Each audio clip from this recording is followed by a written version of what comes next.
Hi, am I Dandu? Prepare another. This is தக்காளி சட்னி. என்னெல்லாம் போட்டிருக்கு?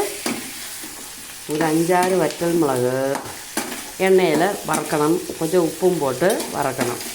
2 சவாளை முறித்து நல்ல வேலை கண்ணாடி மாதிரி நல்லா வழட்டணும். கொஞ்சம் பொறுமையாக வழட்டினா அதோட பச்சை சுவாது இந்த காரம் எல்லாம் போயிட்டு நல்லா டேஸ்டியாக மாறும்.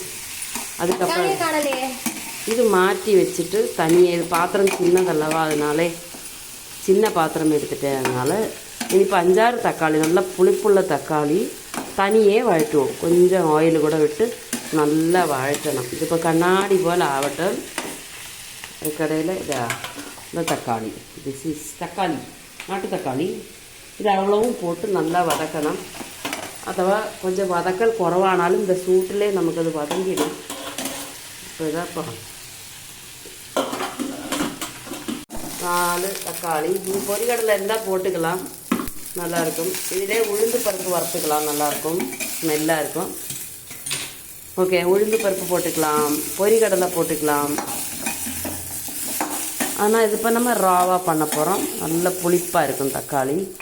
இதை கட் பண்ணி கூட போட்டுக்கலாம். ஆனால் ஜூஸ் வெளியில் வந்துச்சுன்னா சட்டி எல்லாம் பிடிச்சிடும். அதனால் அப்படியே ஃபுல்லாகவே நம்ம சூடாக்க போகிறோம். வேணால் துளி ஆயில் கூட விட்டுக்கலாம். கொஞ்சம் கோகோனட் ஆயில் இது மேலே விட்டான்னா ஈஸியாக ஃப்ரை ஆகும். லைட்டாக அந்த தோல் சுருங்கினதும் ஸ்டாப் செய்துட்டு கொஞ்சம் கூல் டவுன் பண்ணிவிட்டு மிக்சியில் போட்டு நல்லா நைஸாக அரைக்கணும்.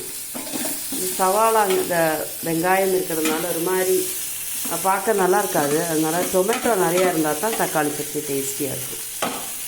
இது கடுகு உளுத்தம் பருப்பு தாளிச்சிட்டோன்னு சொன்னால் இன்னும் 1 வீக்குக்கு அது கெட்டே போகாது. சூப்பரான டொமேட்டோ சட்னி.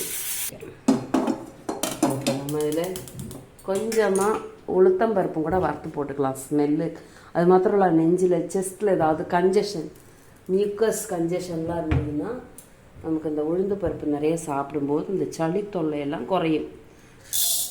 இல்லை, 1 டேபிள் ஸ்பூன் அளவுக்கு உரது டால் இல்லைன்னா உளுந்தே, வெள்ளை உளுந்து லைட்டாக வந்து ஃப்ரை பண்ணிக்கணும். லைட்டாக கொஞ்சம் ஆயில் போட்டுக்கலாம். போட்டுட்டு கொஞ்சம் புதினா இலை கூட போட்டுக்கலாம்.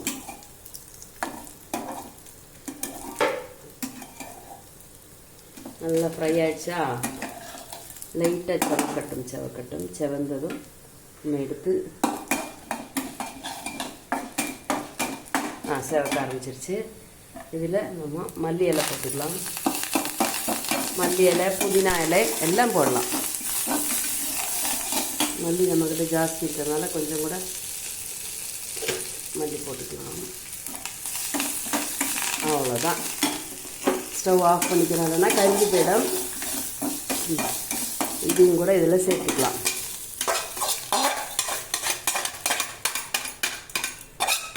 ரொம்ப டேஸ்டியான ஹெல்த்தியாக இருக்கும் சட்னி, தக்காளி chutney. Very match for idli, dosa. இது இப்போ இதை அரைக்க வேண்டிய பொருள்கள். நான் வந்து இப்போ சில்லி வந்து ஒரு 7-8 எடுத்திருக்கேன். நல்லா காரமாக இருக்கணும். காரணம் 2 வெங்காயம், பெரிய வெங்காயம், அதனால் 7-8 மிளகா எடுத்திருக்கேன். கருவேப்பிலை எடுத்திருக்கேன், மல்லி இலை எடுத்திருக்கேன். உளுந்து வறுத்து போட்டிருக்கேன். ரொம்ப நல்லா ஸ்மெல்லாக இருக்கும். மல்லி இலையும் இந்த உளுந்தும் வறுக்கும்போது ரொம்ப ஸ்மெல்லாக இருக்கும். கோகோனட் ஆயிலுங்கிறதுனால கொஞ்சம் கூட நல்லாயிருக்கும். அது மாதிரி டொமேட்டோ வந்து நான் 5 தான் எடுத்திருக்கேன். இன்னும் 2 கூட போட்டுக்கலாம், புளிப்பு நிறைய வேணும்னா. உளுந்து வறுத்து சேர்த்துருக்கோம். இதெல்லாம் சேர்த்து ஒரு 5 மினிட்ஸ் ரெஸ்ட்டில் வச்சுட்டு மிக்சியில் நல்லா நைஸாக அரைச்சிட்டு கடுகு தாளிக்க வேண்டியதான். லைட்டாக சர்க்கரை வேணால் ஆட் பண்ணிக்கலாம், காயமும் ஆட் பண்ணிக்கலாம். ஒன்றும் இல்லாட்டாலும் பரவாயில்ல. காயம் சர்க்கரையும் கூட ஆட் பண்ணால் ரொம்ப சூப்பர் டேஸ்ட்டாக இருக்கும்.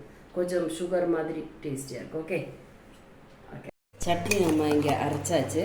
இனி இப்போ கடுகு தாளிக்கணும். அப்போது இதை நம்ம அதில் ட்ரான்ஸ்ஃபர் பண்ணும்போது கொஞ்சம் தண்ணி விட்டு மிக்ஸ் பண்ணி அதில் விடணும். ஏன்னா அவ்வளோ கட்டியாக இருக்குது, அதனால் கொஞ்சம் லூஸாக இருந்தால் நல்லாயிருக்கும். அதனால் தேவையான சால்ட்டு ஆட் பண்ணியிருக்கோம். கல்லுப்பு தான் ஆட் பண்ணியிருக்கோம். கொஞ்சம் கூட சால்ட்டு தேவையாக இருக்குது. நம்ம அது அந்த கடுகு தாளிக்கும்போது சேர்த்துக்கலாம். வந்து எண்ணெய் போட்டாச்சு. அடுத்து வானலியில் எண்ணெய் போட்டாச்சு. ஒரு 2 ஸ்பூன் எடுத்திருக்கேன். அதில் கடுகு போட்டாச்சு.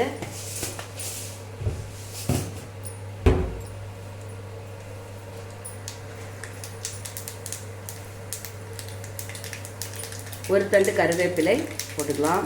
கருவேப்பிலை வந்து ரொம்ப நல்லது, ரத்தம் ஊறும், பிளட்டு பியூரிஃபை பண்ணுறதுக்கு கருவேப்பிலை ரொம்ப நல்லது. இந்த மாதிரி பித்தம், மயக்கம், வாந்தி இந்த மாதிரி வராமல் இருக்கிறதுக்கு இஞ்சி இந்த பச்சை மிளகாய், கருவேப்பிலை மோரில் போட்டு சாப்பிட்லாம். கடுகு வெடிச்சாச்சு, கருவேப்பிலை போட்டுக்கலாம். இப்போ இந்த சம்மந்தி அதில் ஆக்கிக்கலாம். இப்போ இதில் உப்பு கொஞ்சம் குறவாக இருக்குது. ஸோ நம்ம என்ன பண்ண கொஞ்சம் கூட வெல்லம் ஆட் பண்ணிக்கிறேன்.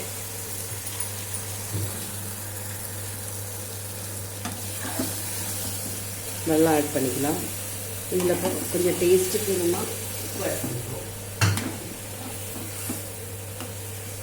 இதில் இப்போ உங்களுக்கு டொமேட்டோ இல்லாட்டினா ஒரு துண்டு புளி கூட ஆட் பண்ணிட்டாலே அந்த டேஸ்ட் வந்துடும்.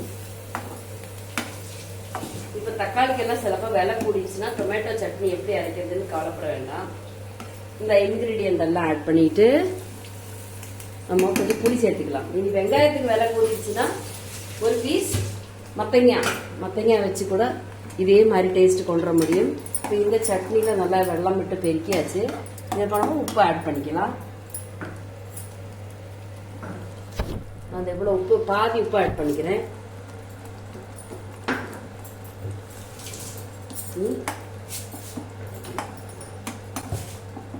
சொல்பம் அசஃபட்டிடா போட்டுக்கலாம்.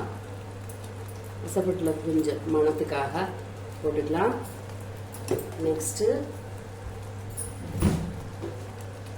துண்டு சர்க்கரை, எல்லாத்துக்கும் ரொம்ப நல்லது, கெட்டு போகாமல் இருக்கும் சட்னி.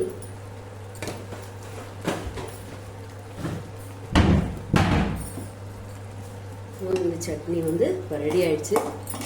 கருவேப்பிலை தாளியாச்சு, கடுகு தாளிச்சாச்சு, உப்பு ஆட் பண்ணியிருக்கோம், சுகரும் ஆட் பண்ணியிருக்கோம்.